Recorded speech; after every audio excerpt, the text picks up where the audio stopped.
আমতলী উপজেলার আড়পাঙ্গাশিয়া বাজারের সুফিয়া মার্কেটের 5টি দোকান দুর্বৃত্তরা ভাঙচুর এবং লুটপাট করেছে বলে অভিযোগ পাওয়া গেছে। দোকান মালিক ইউপি সদস্য কামাল মিয়া এবং শহীদুল ইসলাম এমন অভিযোগ করেছেন।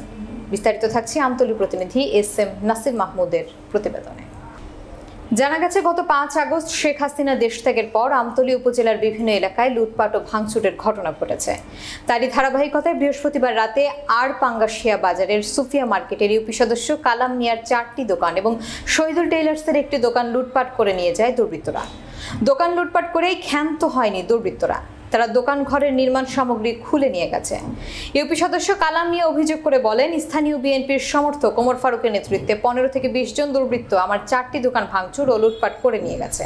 আমতলী থানার ওসি কাজী সাখাওয়াত হোসেন তপু বলেন, অভিযোগ পাইনি, অভিযোগ পেলে আইনগত ব্যবস্থা নেওয়া হবে। আমি আমতলী উপজেলা শ্রমিক দলের সেক্রেটারি এবং রানিং মেম্বার। আমার এই দোকান এতদিন আগুনের হাত থেকে বাঁচছি। এখন আমার এই দোকান এই আজ রাতে কিছু কুচক্র মহলে আজকে রাতে এই দোকানপাট সব কিছু